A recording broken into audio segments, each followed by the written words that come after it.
¿Qué es lo que pasa? Pues que la Fiscalía del Estado de México, el fiscal José Luis Cervantes, informó respecto a la situación de los habitantes o los pobladores de la comunidad de Texcaltitlán.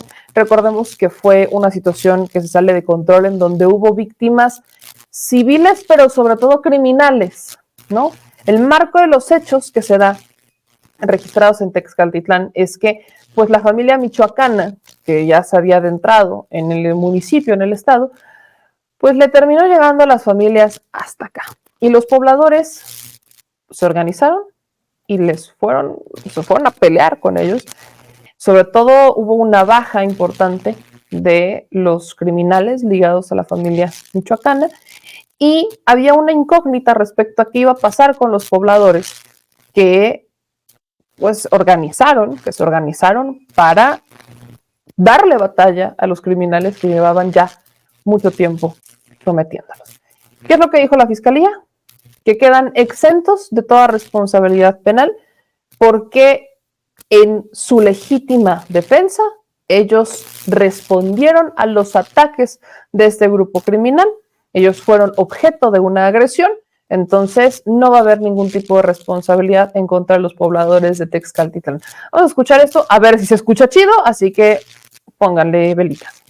Es por ello que luego del análisis de los hechos que nos ocupa, donde 10 personas del grupo criminal perdieron la vida y otros más resultaron lesionados en un campo deportivo de la comunidad ya señalada, la Fiscalía General de Justicia del Estado de México advierte que se actualiza la legítima defensa como causa de exclusión penal prevista en el artículo 15, fracción tercera, inciso B, apartado primero del Código Penal vigente en la entidad.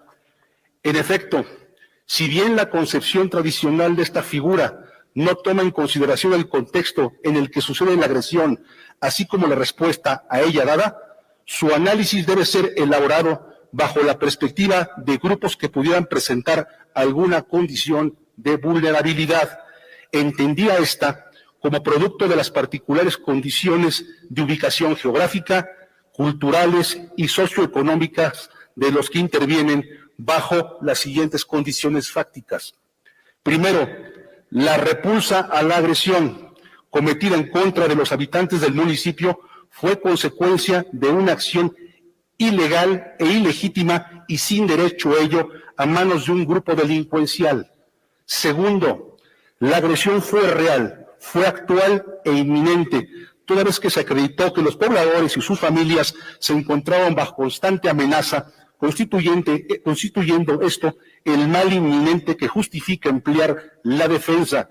Estas se cumplieron en razón de que privaron de la vida precisamente a 4 pobladores y lesionaron a 5 más.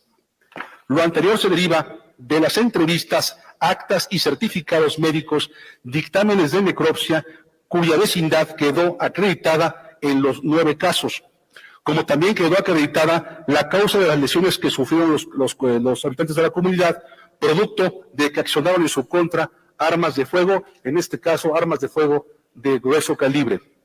La agresión fue también actual, toda vez que los pobladores se defendieron inmediatamente después de ser agredidos con disparos de arma de fuego. Tercero, otro elemento que se logró acreditar fue precisamente que de no existir por parte de los pobladores la voluntad de proteger sus bienes jurídicos, es altamente probable que los daños hubieran sido aún mayores, toda vez que utilizaron para su protección implementos propios de su actividad laboral que portaban en ese momento. Cuarto y último, queda actualizada la racionalidad de los medios empleados, debido a que se acreditó que en este evento fueron amenazados y amedrentados por un numeroso grupo delictivo que portaba armas e indumentaria que son propias de las fuerzas de seguridad, aunado a que, de acuerdo a las entrevistas, fueron estos últimos quienes accionaron inicialmente su armamento en contra de la población. Por ello, la Fiscalía General de Justicia del Estado de México ejercita la acción penal precisamente por lo que respecta a los integrantes del grupo criminal que de alguna forma intervinieron en los hechos, sea como autores o partícipes, pudiendo o no haber estado en el lugar de los hechos en el momento de su comisión. Por lo antes expuesto, quedan exentos de toda responsabilidad penal los pobladores de las comunidades pertenecientes al municipio de Tezcaltitlán que fueron objeto de la agresión. Cabe destacar que una vez notificada esta determinación, las partes podrán impugnarla ante un juez de control en términos de lo dispuesto al artículo 258 del Código Nacional de Procedimientos Penales vigente. Ahora bien, y como es del conocimiento... Pues ahí lo tienen. Esa situación es importante porque lo que está diciendo el fiscal es que con los testimonios, con las entrevistas que ellos lograron hacer a raíz de estas investigaciones, es que los miembros del grupo criminal fueron los que iniciaron la agresión armada. El grupo criminal era una amenaza constante para los pobladores y de ahí que de las razones por las que se determina la legítima defensa es que el origen del conflicto fue una acción ilegal, una acción real, actual e inminente, ya que los pobladores sufrían una amenaza constante. Incluso menciona que era altamente probable que los daños hubieran sido aún mayores toda vez que utilizaron para su protección instrumentos propios de su actividad laboral que portaban en ese momento. Y eso coincide con los reportes de los pobladores donde usaron cuchillos o machetes para defenderse de sus agresores.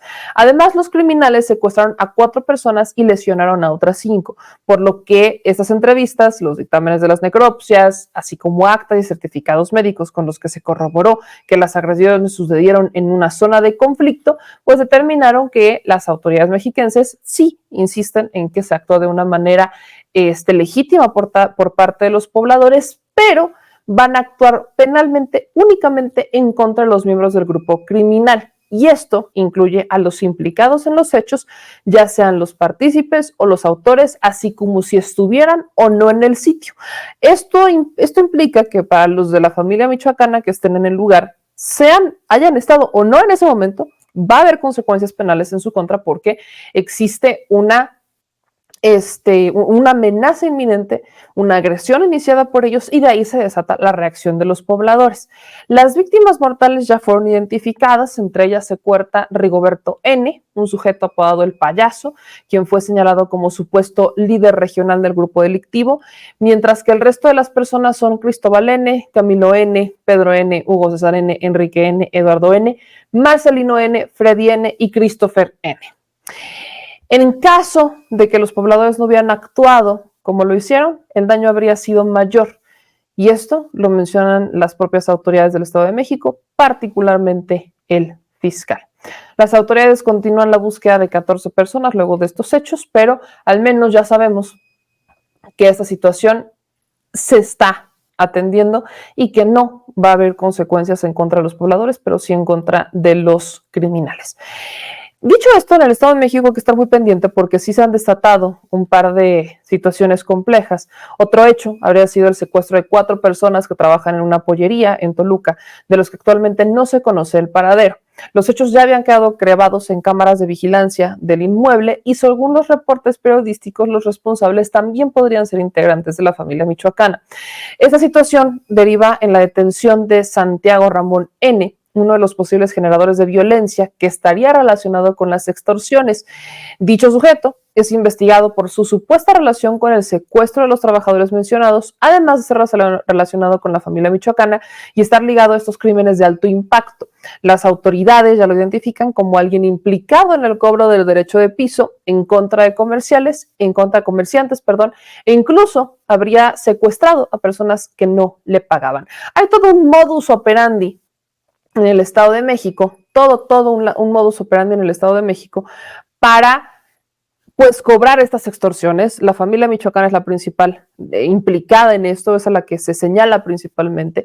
Entonces, las autoridades del Estado de México, entre la Fiscalía, el gobierno y también, pues estamos hablando de un grupo criminal, pues tendrán que resolver el asunto que ya lleva mucho tiempo azotando las vidas de los pobladores en el Estado de México. Sabíamos que lo complicado, al menos en la elección de Delfina, no iba a ser llegar al poder, porque la gente estaba cansada, aunque tuvo sus retos, pero eso era lo fácil. Lo complicado es resolver los problemas de un Estado tan grande, con tantos habitantes y con tantas necesidades sin resolver como el Estado de México. Feminicidios que te venden como crímenes vinculados al crimen organizado para echarle la bolita al gobierno federal y que ellos se encarguen y ellos no tener que cargar con un estado feminicida, porque el Estado de México es el estado más violento en torno a las mujeres, y eso lo han hecho eternamente. Temas relacionados con la delincuencia, como el tema de la familia michoacana, como una disputa entre cárteles que se dan en ciertas zonas, son temas muy complejos. Sumémosle la pobreza, sumémoslo el robo de en transporte público, sumémosle las calles, sumémosle todos los problemas que no se han resuelto históricamente en el Estado de México. La suma de todos estos factores indudablemente nos da un Estado muy grande, con mucha necesidad y con muchos retos.